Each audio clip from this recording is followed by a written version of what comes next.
Il faut lire ces poèmes parce que, je le dis, c'est le meilleur poème publié en 2025 ici. Je suis fort. Je suis fort. Alors, le moment, c'est comment? C'est Éric Dibé, tu as reconnu la voix, la casquette. Quand il dit, c'est pas une casquette rouge. Je suis dans Papo littéraire. Éric Dibé, c'est l'écrivain, l'écrivain poète. L'enseignant, c'est le critique littéraire, le plus honnête. C'est un enfant de Yambouya, fils de paysan. Aujourd'hui, on va parler de poésie. Je suis l'auteur du plus beau poème publié en Côte d'Ivoire en 2025. Je vous invite à acheter. Est-ce que moi, j'ai parlé de ma poésie sur les réseaux sociaux avec un excès de confiance? Je pense plutôt que ce sont des lecteurs qui ont lu, qui ont découvert mon poème, qui ont réussi à entrer dans l'univers que je leur ai proposé et qui ont beaucoup aimé. Alors, ce qu'il faut faire, il faut écrire et puis il faut avoir confiance parce que j'ai pris le temps d'écrire, parce que j'ai été patient, parce que seulement j'ai rencontré un bon éditeur et j'ai fait un travail éditorial remarquable. Et je pense que mon livre est à la hauteur. Et Dieu merci, jusque-là, il y a de bons lecteurs que je connais, que j'admire, qui ont donné un avis assez intéressant. Donc, moi, je ne parle pas avec un excès de confiance de mon poème. Je pense plutôt, je l'aurais dit, ce sont des gens qui ont lu mon poème et qui ont aimé, très bien aimé d'ailleurs.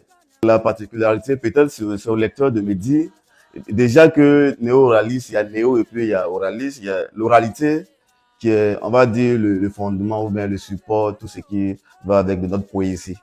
On connaît tous le grand poème de Zakwato de Azobogui, qui est comme le premier à écrire un poème néo-oraliste, c'est-à-dire s'inspirer de tout ce que notre culture, notre oralité, tout ce qui est tradition nous offre, et puis recréer.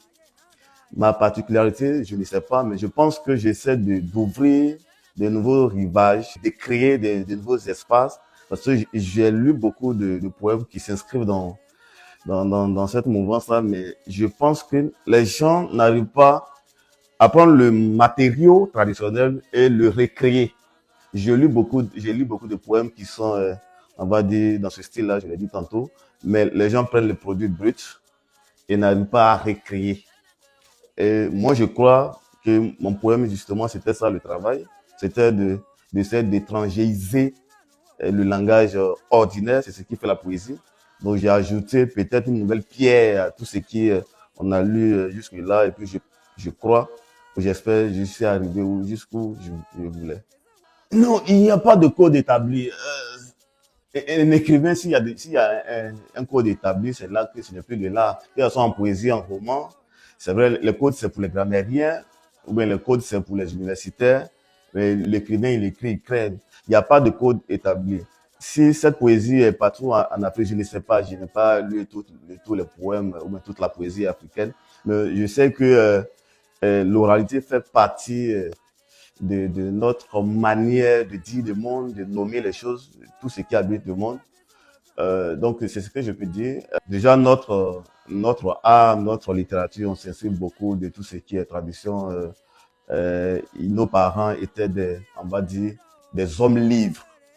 Un conteur traditionnel, une maman qui va au chant, qui chante, un parent, comme moi j'ai eu la chance souvent de m'asseoir avec mon papa, et puis écouter l'histoire, voir sa main nommer, me rappeler des choses historiques. Je pense que tout cela, ce sont des écrivains, des hommes livres, et notre littérature va s'inspirer de tout ça et puis recréer. Il n'y a pas de code. Le code, justement, c'est d'aller contre le code s'il y en a. Bon, je reviens pour dire qu'il n'y a pas de code. Peut-être on va parler de référents, de référents culturels, parce que si tu lis un poète qui s'habitue ou bien qui prend le pli d'aller contre tout ce qui est syntaxe habituelle et qui fait intervenir sa langue, c'est des mythes de chez lui, des néologismes qui sont forgés à partir de sa langue, tu peux être dépaysé. Mais peut-être le talent du poète, c'est réussir à faire tout ça en un, de s'inspirer de tout ça et de proposer quelque chose qui va plaire. Donc, il n'y a pas de code, on peut être dépaysé. Et quand on est dépaysé, peut-être que le poète a réussi, parce que le poète doit réussir à dépayser celui qui lit, à le dérouter. Un poète qui n'arrive pas à surprendre son lecteur, c'est qu'il n'est pas poète.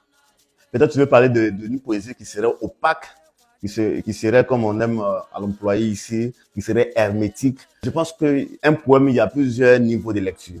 Un poème s'adresse à différentes catégories de lecteurs. Quand on écrit, forcément, ta manière de comprendre toi, que tu nous chies, notre personne n'a pas compris de cette manière-là. Et même si on écrit sujet vers complément, avec des mots de tous les jours, il va arriver que des gens ne comprennent pas toujours cela. Donc, ça doit pas être l'inquiétude première de celui qui écrit, de celui qui écrit. On veut proposer de l'art, on le fait, on s'arrange à ce que ça soit accessible à sa cible, même si elle est virtuelle, parce qu'on écrit pour tout le monde après.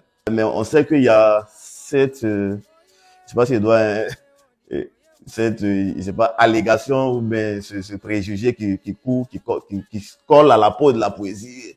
C'est pas pour tout le monde, c'est pas ceci, c'est cela. Mais un poète, il écrit. Il espère qu'il va réussir à inviter des lecteurs dans son univers à lui. Et quel que soit ici, si je l'ai dit, même si on dit je vais, c'est pas tout le monde qui va comprendre. Donc on écrit, on espère qu'on va pouvoir atteindre le cœur du cœur de certaines personnes. Les retours parlent beaucoup de travail exigeant sur la langue. Et pourquoi ce choix-là? C'est pas un choix, j'ai juste fait de la poésie. La poésie, c'est comme un discours de la langue sur la langue, comme je le dis très souvent, ou bien encore, c'est une manière d'étrangériser la langue. Prendre les discours qu'on parle tous les jours, les discours ordinaires, et le recréer de sorte à penser, à faire croire au lecteur qu'on a inventé quelque chose de nouveau. Maintenant, est-ce que ça ne rend pas la poésie opaque? Oui, c'est un défaut, je ne sais pas. Quand j'ai commencé à lire, arrivé à certains moments de mon parcours de lecteur, j'ai été sublimé, impressionné par la poésie surréaliste. J'ai découvert récemment un Rimbaud qui parle, par exemple, des couleurs, des lettres de l'alphabet, des voyelles. Il essaie de donner une autre, on va dire, une autre langue, un autre langage aux voyelles pour dire le monde. Donc moi, j'ai été sublimé, impressionné par la poésie surréaliste. Inventer quelque chose d'autre et puis essayer de communiquer, dire le monde. Maintenant, c'est vrai, puisque nous tous, lecteurs ici, lecteurs ivoiriens, je ne sais quoi, la plupart, on commence à aiguiser notre regard du lecteur à partir des romans réalistes. Donc, la pension Vos cœurs de Balzac, Les Misérables de Hugo, un Stendhal qui parle d'un roman comme un miroir. Et donc, quand on commence à lire ça, et puis on rencontre même un roman qui essaie de dérouter, à ce moment on parle d'hermétisme. À plus forte raison, la poésie qui est de nature déroutante. Donc, est-ce que ça rend complexe? Je ne sais pas. Ce que je sais est que jusque-là, des gens, même des lecteurs qui n'ont pas des habitudes de lecture poétique, me disent que j'ai aimé, ça m'a dérouté. Non, ma première lecture, ça m'a fait ceci, mais j'ai repris. Je pense que les gens ont compris à leur manière ou ont touché un aspect de ce que je voulais proposer comme univers.